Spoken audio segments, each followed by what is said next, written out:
Dear students, myself Dr. Ashish Garg, Associate Professor in Chemistry, SET RN Bhuiya Cotton College, Ramgarh Shekhawati, district Sikar, Rajasthan. बच्चों, BSc part second first paper inorganic chemistry में हमने topic start किया हुआ है coordination chemistry, coordination compounds.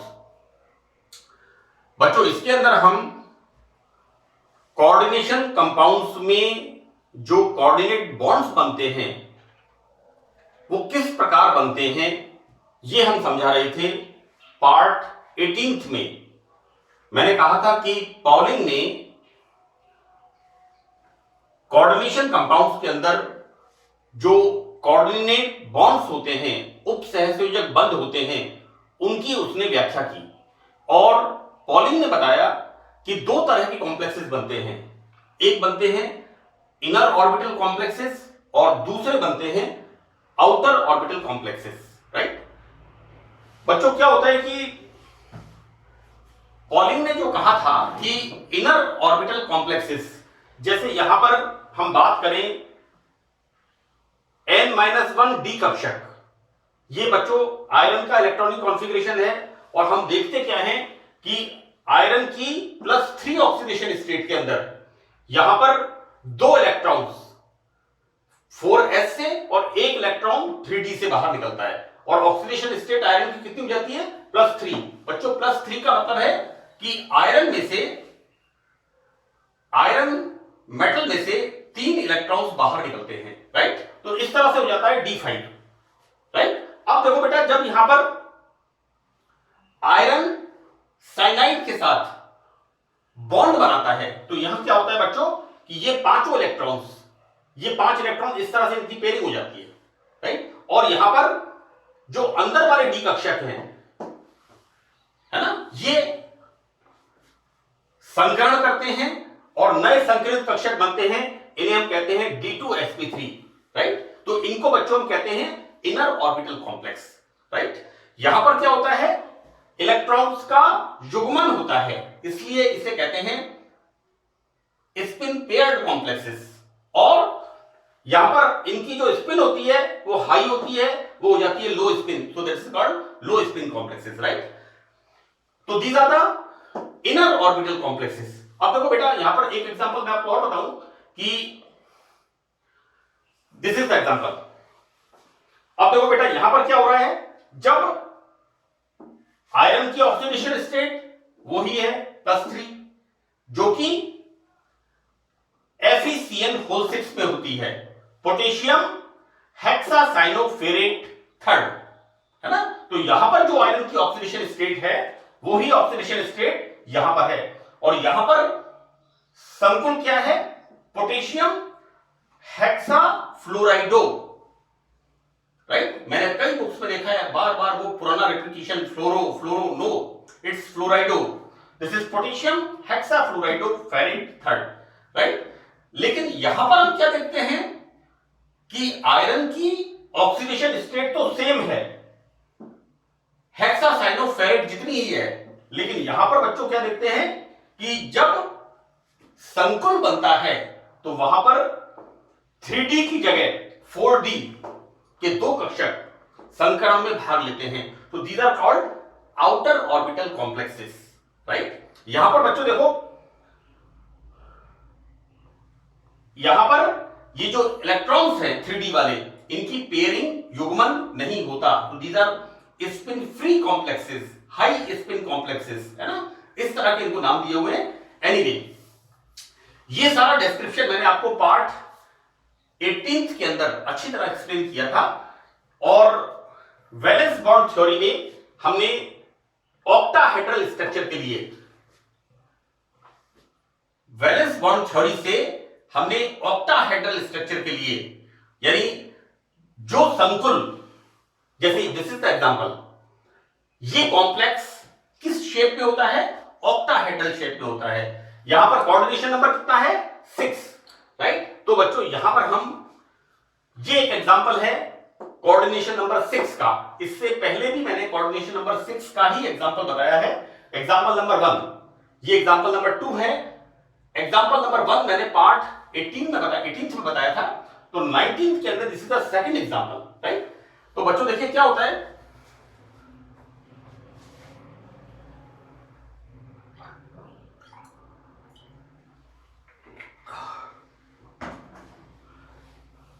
यहां पर क्या होता है, हम एक एक स्टेप बिल्कुल क्लियर देखेंगे। Example, this is the example. बच्चों यहां पर ये जो संकुल है इसमें मेटल का संकरण होता है D2sp3, राइट। ये D2sp3 कैसे होता है, sp3D2 कैसे होता है, हम एक एक स्टेप को समझेंगे। देखो बेटा, आयरन का एटॉमिक नंबर होता है, एटॉमिक नंबर लिखा मैंने यहां पर, you know right here, SCTIVCRMnFe 26। Iron का एटॉमिक नंबर 26, राइट। तो बच्चों देखो यहां पर आयरन का एटॉमिक नंबर 26, हम इलेक्ट्रॉनिक कॉन्फ़िगरेशन क्या लिखते हैं, 1s2 2s2 2p6 3s2 3p6 18, right. Argon के बाद 4s2 का मतलब potassium and calcium, and then 6, तो ये हो गया 26, है ना। तो यहां पर बच्चों देखते क्या है, आयरन एटम के अंदर, आयरन मेटल में 3d6 और 4s2, राइट। जब हम आयरन की +3 ऑक्सीडेशन स्टेट लिखते हैं, तो +3 ऑक्सीडेशन स्टेट में बच्चों क्या लिखते हैं, यहां पर 2 इलेक्ट्रॉन ये वाले और 1 इलेक्ट्रॉन ये वाला, राइट। अब यहां पर क्या हो गया, आयरन का 3d5, stability of half filled orbital, this is the ferric state of the iron, iron की होती है फेरिक स्टेट। अब यहां पर जब इस फेरिक आयन को ये साइनाइड लिगेंड अप्रोच करते हैं, राइट, संकुल बनाने के लिए इस फेरिक आयन को जब साइनाइड लिगेंड अप्रोच करते हैं, तो पॉलिंग ने बताया कि ये वाले इलेक्ट्रॉन्स, ये 2 इलेक्ट्रॉन्स इधर आ जाते हैं, राइट। और क्या हो जाता है यहां पर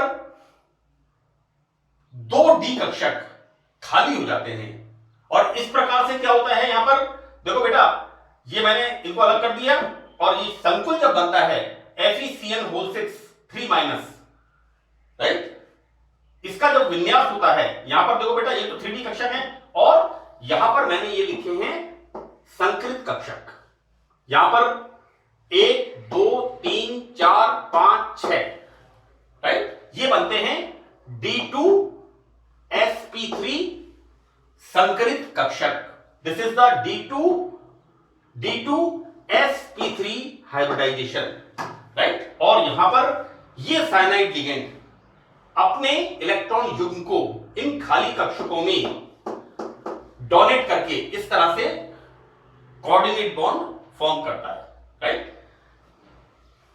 देखो बेटा, चूंकि यहां पर इस कॉम्प्लेक्स में कितना अनपेयर्ड इलेक्ट्रॉन है, एक अनपेयर्ड इलेक्ट्रॉन है, राइट। तो एक अनपेयर्ड इलेक्ट्रॉन होने का मतलब ये कैसा होगा, पैरामैग्नेटिक, अनुचुंबकीय, चुंबकीय बलरेखाओं को आकर्षित करेगा। मैंने ट्रांजिशन एलिमेंट्स के अंदर मैग्नेटिक प्रॉपर्टीज में इसको काफी डिटेल में समझाया है, तो बच्चों ये कैसा होगा, अनुचुंबकीय, राइट।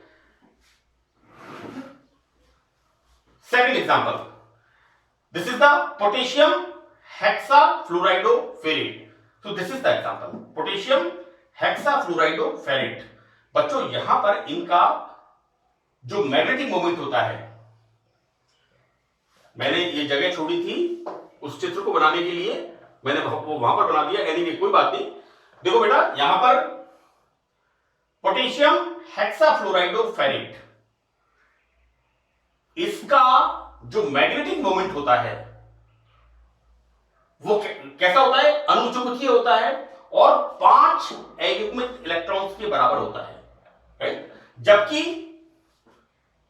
हेक्सासाइनोफेरेट का जो मैग्नेटिक मोमेंट होता है वो एक अनपेयर्ड इलेक्ट्रॉन के बराबर होता है, राइट। यहां पर देखो एक नई चीज हो रही है, तो बेटा यहां पर हमने जो ऊपर इसके पहले जो एग्जांपल पढ़ा है पार्ट 18 के अंदर, और ये सेकंड एग्जांपल में Cn जो होता है Cn is the strong ligand, right, एक प्रबल लिगेंड होता है।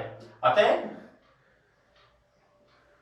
साइनाइड लिगेंड क्या करता है यहां पर, ये पॉलिंग ने इस बात को बताया कि भाई ये इलेक्ट्रॉन्स किसके अंदर होते हैं, Fe3+ के अंदर, और जब साइनाइड लिगेंड इस मेटल को अप्रोच करता है तो ये इलेक्ट्रॉन्स युग्मित हो जाते हैं, राइट। और ये बात मैंने यहां लिखी है बच्चों, देखिए कि 1 और 2 में Cn स्ट्रॉन्ग लिगेंड होता है, अतः यह मेटल में इलेक्ट्रॉन्स का युग्मन कर देता है इनका इस तरह से। लेकिन यहां पर फ्लोराइड ये कैसा है, it is a week ligand. बच्चों इसकी एक स्पेक्ट्रोकेमिकल सीरीज है जो ये डिसाइड करती है कि which ligand is stronger and which ligand is weaker, right. यहां पर fluoride is the weaker ligand, so that यहां पर बच्चों इलेक्ट्रॉन्स का युग्मन नहीं होता। इस कारण यहां पर जब इलेक्ट्रॉन्स का युग्मन नहीं होगा तो बाहर वाले डी कक्षक यहां पर पार्टिसिपेट करते हैं। तो देखो बेटा यहां पर आयरन 3+, ये आयरन का एटॉमिक नंबर है ना, ये बच्चों आयरन का इलेक्ट्रॉनिक कॉन्फ़िगरेशन है, और ये लिखा है हमने आयरन 3+ का, दिस इज द आयरन 3+ का, राइट। तो देखो बेटा ये हो गया आयरन 3+ का, गलती कर दी है इसके अंदर, क्या गलती कर दी यहां पर, ये गलती कर दी, इनका ध्यान रखना बेटा, है ना। आयरन का एटॉमिक नंबर 26, राइट, और 26 में से यहां पर 2 इलेक्ट्रॉन 4s के और 1 इलेक्ट्रॉन 3d का,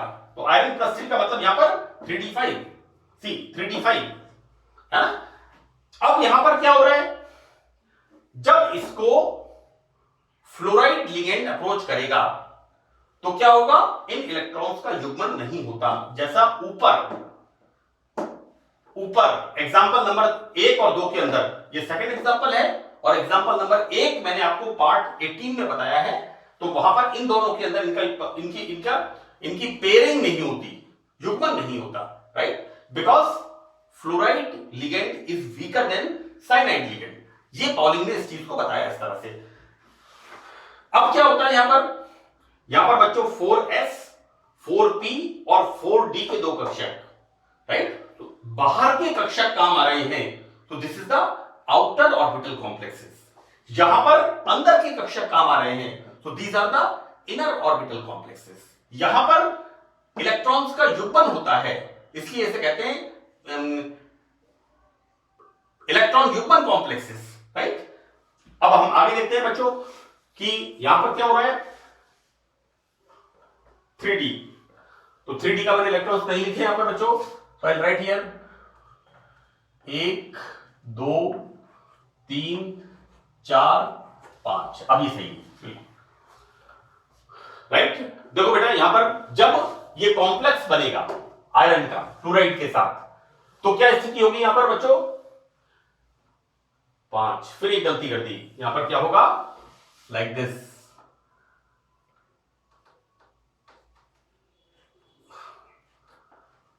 इस तरह से। यहां पर बेटा देखो sp3d2, है ना, एक s 3p और 2d, तो बेटा लिख लो आप यहां पर एक s 3p और 2d, right, this is the sp3d2 orbital. और यहां पर बच्चों होता क्या है कि जो बाहरी 4d कक्षक हैं, है ना, उनके 2d कक्षक एम्प्टी डी कक्षक यहां संकरण में भाग लेते हैं, और यहां फॉर्मेशन होता है बेटा, यहां फॉर्मेशन इस तरह से, राइट। अब देखो बेटा यहां पर क्या हो रहा है, चूंकि यहां पर इलेक्ट्रॉन्स की पेयरिंग नहीं होती, युग्मन नहीं होता, इसलिए क्या होता है यहां पर इन कॉम्प्लेक्सेस में 5 अनपेयर्ड इलेक्ट्रॉन होंगे, अतः इनके मैग्नेटिक मोमेंट का मान 5 अयुग्मित इलेक्ट्रॉन्स के बराबर होता है, एंड स्ट्रक्चर इज ऑक्टाहेड्रल। देखो बेटा इस जगह पर स्ट्रक्चर इज ऑक्टाहेड्रल, मैंने ऑक्टाहेड्रल ज्योमेट्री को कई जगह बताया है, राइट। यहां पर 1 2 3 4 5 6, और इसको हम बताते किस तरह से हैं, 1 2 3 4 5 एंड 6, राइट। इस तरह का स्ट्रक्चर बनेगा, इस तरह का स्ट्रक्चर बनेगा, राइट। यहां पर ये एग्जैक्टली इस तरह का स्ट्रक्चर, ये 4 कोनों पर 4 लिगेंड, एक लिगेंड ऊपर और एक लिगेंड नीचे, और बीच में इसमें मेटल होगा। So this is the octahedral structure of hexafluoridoferrate third, right? देखो बेटा, यहां संकुल के ऊपर ऋणावेश है ना, इसलिए मेटल के हमने नाम के पीछे क्या लगा दिया, फेरेट। निकल है तो निकलेट, कोबाल्टेट, क्रोमेट, पैलेडिएट, ये सब नाम मैंने लिखे हैं। नेक्स्ट एग्जांपल बच्चों इसके अंदर है हेक्साएमीन कोबाल्ट सेकंड क्लोराइड। तो this is the example here, hexaammine cobalt second. बच्चों देखो यहां कितना है, -2, राइट।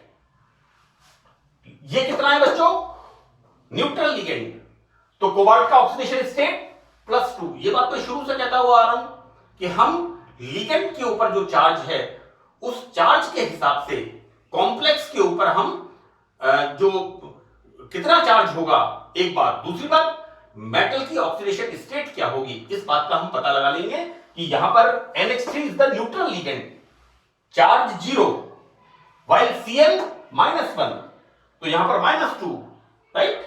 और इसके ऊपर कितना चार्ज होगा, +2। यहां पर कोबाल्ट की ऑक्सीडेशन स्टेट सेकंड। बच्चों कोबाल्ट का एटॉमिक नंबर 27। देखो Sc Ti V Cr Mn Fe Co। Iron का था 26, राइट। और आयरन के बाद कोबाल्ट का एटॉमिक नंबर 27, राइट। देखो बेटा 1s2 2s2 2p6 नियोन, उसके बाद 3s2 3p6, ये हो गया आर्गन। उसके बाद बच्चों 4s2 potassium and calcium, and then 3d7। We see the example.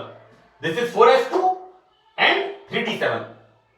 ये बच्चों कोबाल्ट का, कोबाल्ट एटम की हम बात कर रहे हैं। अब हम क्या देख रहे हैं यहां पर, कोबाल्ट 2+। कोबाल्ट 2+ का मतलब है ये इलेक्ट्रॉन्स बाहर निकल जाएंगे। जब बेटा देखो 3d 4s 4p and 4d, correct, right. अब देखो बेटा कोबाल्ट 2+ में जब कोबाल्ट +2 ऑक्सीडेशन स्टेट में होता है तो यहां पर क्या देखते हैं हम, ये 2 इलेक्ट्रॉन 4s वाले, ये 2p6 कॉमा है, इसके ऊपर कुछ ऐसा नहीं है ना, इसको थोड़ा ध्यान रखिएगा। ये अब यहां पर हम बात करते हैं जब CONH3 2+ संकुल बनता है, हेक्साएमीन कोबाल्ट सेकंड, जब ये कॉम्प्लेक्स बनता है तो क्या होगा, यहां पर पॉलिंग ने बताया वापस ये इलेक्ट्रॉन्स, एक इलेक्ट्रॉन ये निकल गया, यहां पर क्या कर रखा है 2+, ओके, हाँ राइट। अब देखो बेटा यहां क्या हो रहा है, 7 इलेक्ट्रॉन्स किसके अंदर होते हैं, यहां पर कोबाल्ट 2+ के अंदर 3d कक्षकों में, राइट। जब कोबाल्ट मेटल, सॉरी इसको हमें कहना चाहिए CO2+ आयन, कोबाल्ट 2+ आयन पर ये NH3 लिगेंड अप्रोच करते हैं कोऑर्डिनेट बॉन्ड बनाने के लिए, तो बच्चों क्या होता है कि यहां पर एक इलेक्ट्रॉन, ये इलेक्ट्रॉन यहां से यहां चला जाता है, राइट। और यहां पर क्या हो गया, यहां पर ये 2 इस तरह से 1 2 1 2 4 5 6 7, यहां कितने रह गए, 6 इलेक्ट्रॉन, राइट। और एक इलेक्ट्रॉन यहां का यहां पर चला जाता है, राइट। और यहां पर बच्चों क्या होता है, अंदर वाले डी कक्षक D2sp3 इस तरह से संकरण हो जाता है, राइट। अब देखो बेटा मैं आपको बताऊं, जब मैं आपको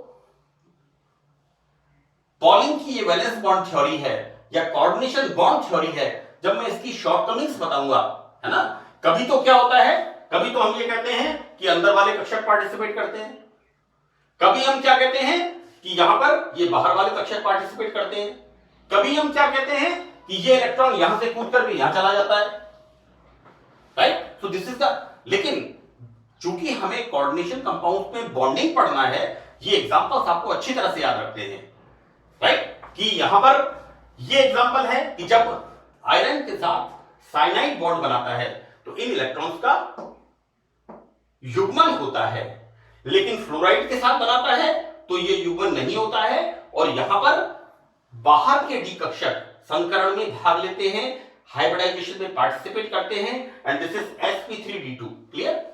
हियर यहां पर अब क्या देखते हैं, यहां पर अंदर वाले कक्षक पार्टिसिपेट कर रहे हैं। दिस इज द इसको पॉलिंग ने बताया इनर ऑर्बिटल कॉम्प्लेक्सेस, राइट? इसको पॉलिंग ने क्या कहा? Outer orbital complexes. लेकिन यहां पर पॉलिंग ने फिर एक नई बात बताई कि जब ये संकुल बनता है यानी कोबाल्ट +2 पर जब अमोनिया लिगेंड कॉम्प्लेक्स बनाता है, कोऑर्डिनेट बॉन्ड बनाता है, तो यहां का एक इलेक्ट्रॉन कूद के यहां चला जाता है। ये आपको इसी तरह से याद करना है, लेकिन हम आज की आगे बात करेंगे। और फर्दर बच्चों संकरण कौन सा हो गया यहां पर? D2sp3, right? बेटा देखो इस संकुल में चूंकि एक अयुग्मित इलेक्ट्रॉन, इसको बेटा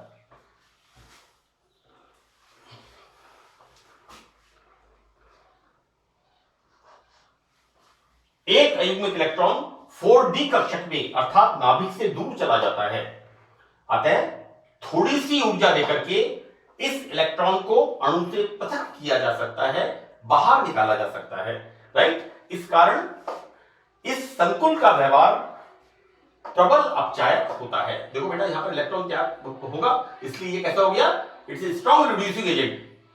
तो CO2+ संकुल का प्रबल अपचायक होते हैं। यहां पर हम देखेंगे नंबर 1 CONH3(6Cl2), राइट? यहां पर कोबाल्ट की ऑक्सीडेशन स्टेट +2, ऑक्टाहेड्रल ऑब्वियसली।